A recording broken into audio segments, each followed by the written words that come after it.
What's up guys, Tyler Yasuda here with Tytaniumfitness, and in this video we're going to be talking again about squat biomechanics. Now real quick before we get started, if you haven't seen the other squat biomechanics video, I'll put a link over here somewhere.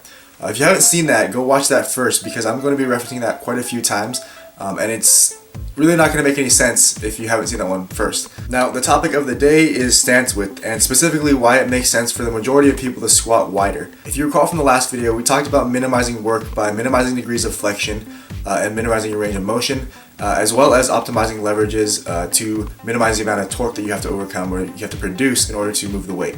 So we're going to break this down in much the same way. First, we're going to talk about minimizing work.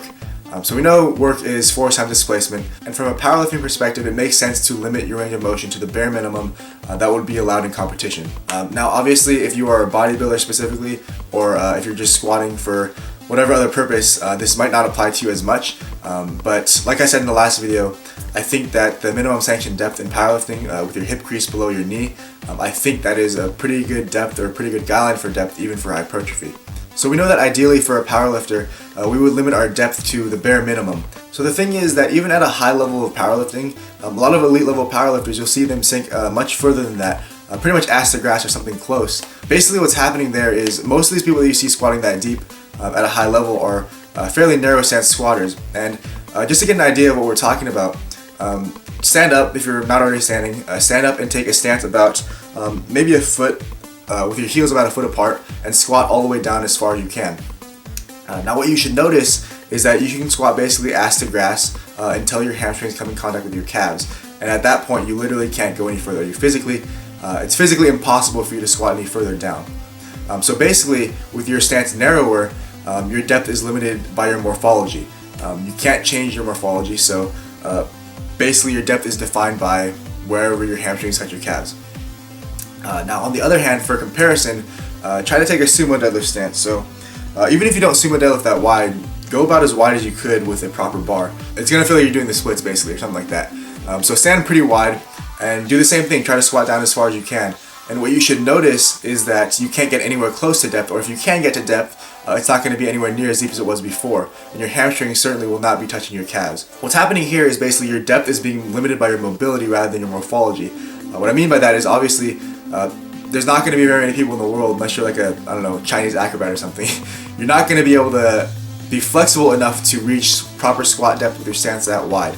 So coming back to the narrow stance squatter squatting pretty much ass to grass, the reason that these people squat that deep is because if they didn't, basically their alternative is to cut depth by consciously thinking or consciously focusing on limiting depth to that bare minimum. And basically what they would have to do in order to do that is to exert a certain amount of force to overcome the momentum of the weight on the way down and prevent the weight from, continuing to move all the way to their full depth when their hamstrings are on their calves. Another thing is that they can't take advantage of their myotatic reflex or the stretch reflex because it's not at the end of the range of motion.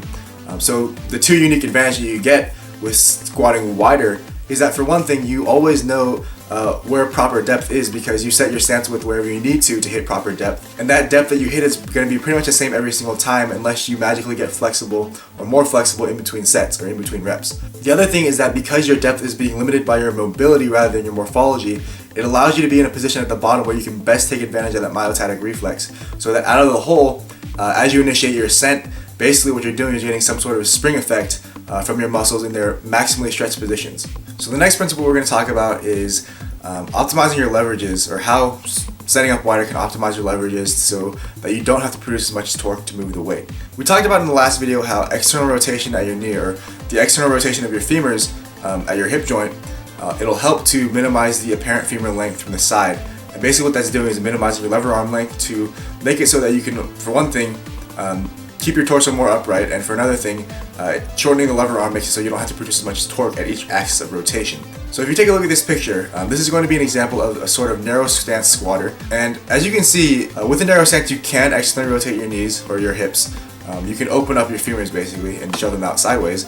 It's definitely possible. But the thing about doing this with a narrow stance is that for one thing, it's going to require more ankle mobility because you have to be in a greater position of flexion of your ankle. And for another thing, because your stance is so narrow, your ankles are going to be further inward than your knees. So basically what that's also going to do is increase the amount of knee flexion that you have. Like we talked about the principle of work, a greater position of flexion at your knee or your hip is going to create more work for you. so that's not ideal.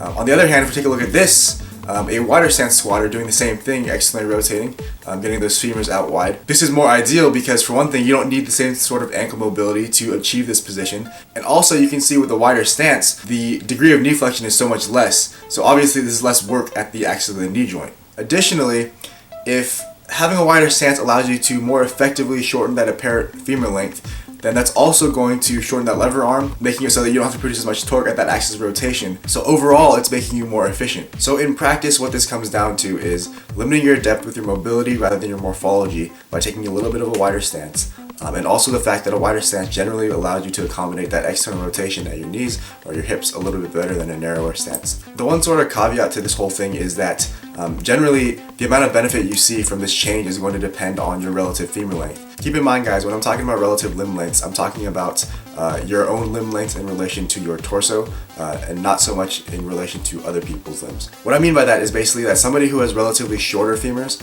is not going to see as much benefit as somebody with relatively longer femurs. A quick way to demonstrate this with the things that I have here in my room at my desk is if we take these two pens, the blue one is a little bit longer, the red one is a little bit shorter. So this red one will represent a shorter femur squatter. And let's say that we're looking straight on from the side this way. And this is their femur here, this could be their hip joint, this could be their knee joint. It really doesn't matter. But basically the idea is, let's say we rotate this 45 degrees externally. You could see that that apparent length here becomes a little bit shorter, but that amount of difference that it made is relatively small.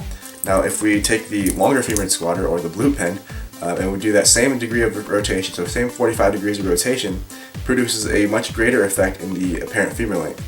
So that's sort of the principle is, somebody with relatively shorter femurs, in fact a lot of people with relatively shorter femurs will never have to do this, because although it might benefit them to make this change, the amount of difference it makes is so minimal, and oftentimes many people with shorter femurs or shorter limb lengths just become more comfortable squatting with a narrower stance and sinking it a bit deeper. So this whole video, this whole tip is going to be most useful to those of you out there who have relatively longer femurs in relation to your torso. Alright guys, that's about it for this video. Sorry it was so long. I hope you guys learned something. If you like it. Don't forget to comment, rate, and subscribe, and I'll see you guys next time.